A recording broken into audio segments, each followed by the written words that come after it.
Assalamualaikum warahmatullahi wabarakatuh. Kembali lagi di channel Marza Days. Di episodenya ngobrol asik bareng ngopi. Nah, sudah lama nih kan aku nggak buat video bareng kalian lagi. Nah, kali ini di samping aku udah ada tokoh profesional CSR yang sudah bergerak di bidang CSR ini atau bidang eksternal itu udah 4 perusahaan multinasional ya Pak ya. Ya. Nah, untuk lebih dalam lagi, sebelum kita bahas intinya dari vlog kali ini itu tentang peran dari lulusan sarjana pertanian di industri, dimanapun industrinya itu. Nah, sebelum itu kita harus tahu dulu nih siapa di samping aku nih kan. Nah, mungkin Bapak bisa kenalin diri. Baik, selamat malam. Memang Ya, malam para pecinta amal ya, Iya, dalam dan edisi pejuang-pejuang hidup, Pak. pejuang-pejuang hidup. Kenalkan, saya Azizon Nurza. Saya sudah hampir 24 tahun bekerja di bidang CSR dan humas di 4 industri berbeda. Jadi ada industri forestry, pulp and paper, oil and gas, dan sekarang di industri pertambangan batu bara. Saya juga 5 tahun pernah menjadi dosen. Jadi diskusi malam hari ini saya pikir menarik untuk kita kupas sama-sama. Mudah-mudahan nanti bisa menginspirasi teman-teman untuk meraih masa depan dan ambil bagian dalam kegiatan pembangunan di bidang pertanian. Ya. Nah, kan mungkin kawan-kawan nih Pak dari seluruh Indonesia ya, terutama di Aceh sendiri. Karena di sini juga salah satu universitas di Barat Selatan ini yang terbesar itu ada UTU, Universitas Kumar. Nah, saya juga salah satu alumninya.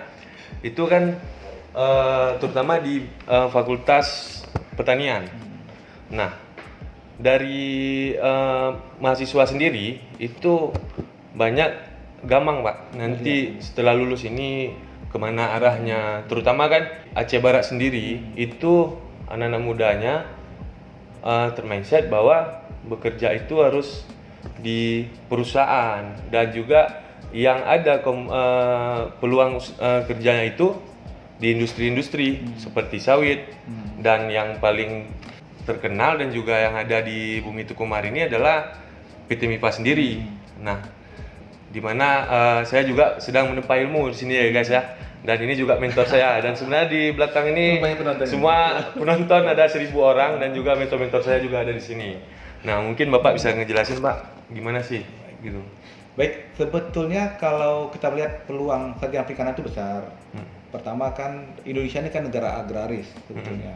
Itu satu. Yang kedua, masih banyak lahan-lahan yang belum tergarap. Ya. Tapi di luar itu kalau kita melihat ke sisi profesi CSR, jadi kan fungsi CSR ini kan sudah ada di semua perusahaan, karena kan sudah diatur di undang-undang. Kalau di Aceh kan diatur oleh kanun. Perusahaan yang beroperasi di Indonesia, termasuk Aceh itu pasti masuk di kawasan pertanian. Ya. Dan stakeholder perusahaannya pasti juga petani. Dan tentunya kegiatan CSR salah satunya adalah membina petani. Ya. Jadi sarjana pertanian itu sebetulnya punya peluang besar untuk ambil bagian di berbagai industri yang ada. Bukan hanya di Aceh, tapi juga di seluruh Indonesia. Dan malah juga di dunia. Kalau kita lihatlah, mal di grup kita juga ada 2 tokoh besar CSR nih. Ada Pak Teguh Kadapi, alumni Unsia, yang juga sudah bergelut hampir 20 tahun lebih di bidang CSR. Ada juga Pak Yudo, juga sarjana pertanian, yang juga bergelut di bidang CSR. Jadi ini membuktikan bahwa peluangnya besar. Yang paling penting adalah merubah mindset kawan-kawan. Sebagai seorang sarjana pertanian itu bukan mutlak bekerja di industri pertanian. Ya. Kalau kita lihat alumni IPB malah sekarang banyak mereka bermain di industri di luar pertanian, di bank ya, di konsultan dan sebagainya. Jadi dari awal semenjak mahasiswa saya mengajak, ayo rubah mindsetnya bahwa sarjana pertanian itu bukan ujub-ujub hanya di bidang industri pertanian, luas dia. Ya, betul. Itu dia. Nah, kan juga kawan-kawan amal juga penasaran ya Pak. Amal seorang sarjana pertanian, khususnya jurusan agroteknologi, terus bekerja di bidang tambang. Nah, yang perlu kawan-kawan tahu di luar sana, Pak Azizon Nurza ini dia itu lulusan perikanan dan sekarang jabatannya itu boleh kita sebutin Pak? Oh iya boleh. Boleh. Senior Manager. Senior manager itu kalau levelnya manajer, nah ini seniornya. Ya. Nah, itu gimana sih Pak?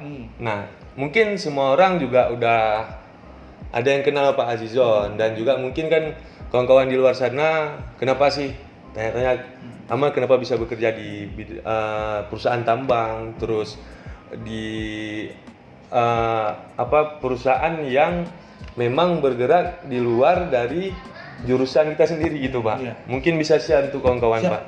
Jadi kenapa Amal bisa masuk? Tentunya seorang Amal memenuhi kompetensi dan kualifikasi minimal yang dipenuhi. Bagaimana prosesnya? Jadi kan PT MIPA ada kerjasama yang utuh.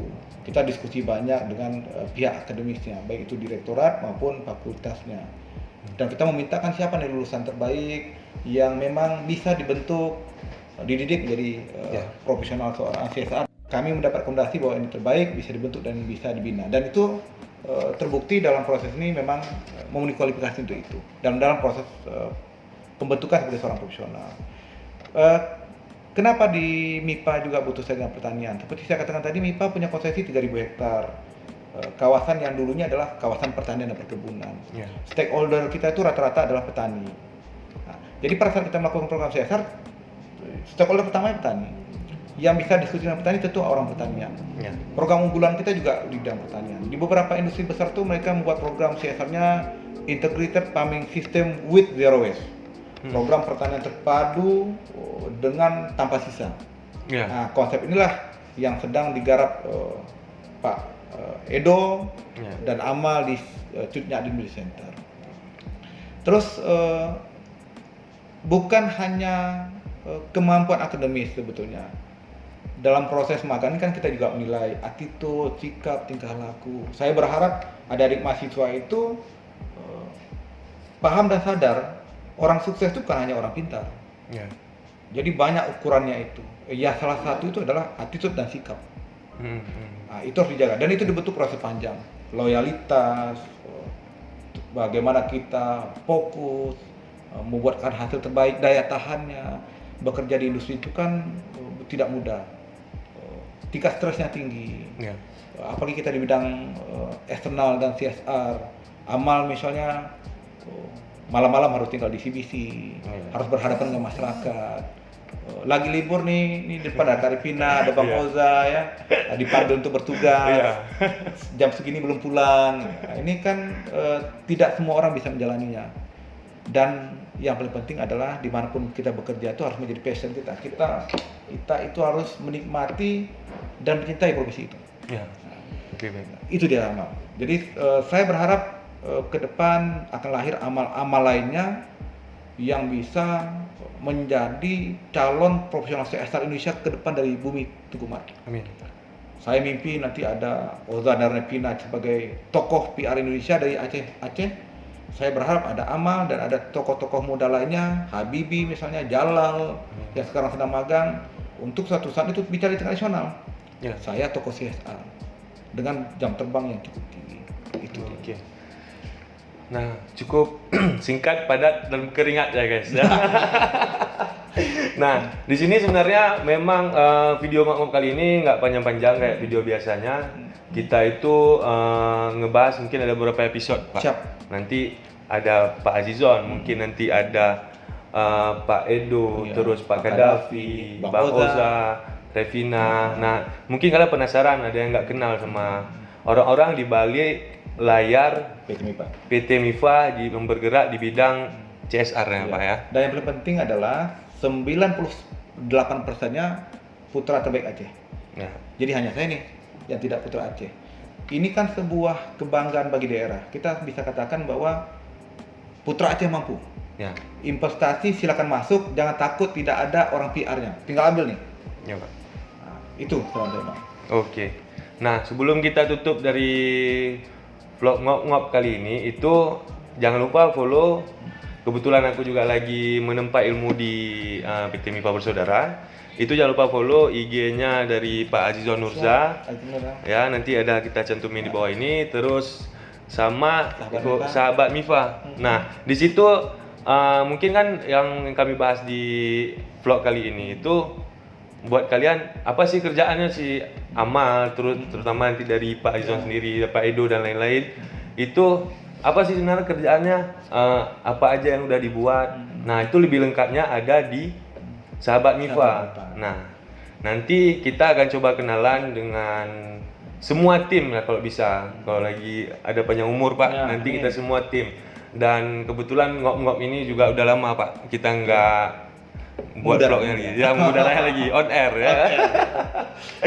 Mungkin sekian video kali ini, sampai jumpa di episode selanjutnya. Assalamualaikum warahmatullahi wabarakatuh. Waalaikumsalam.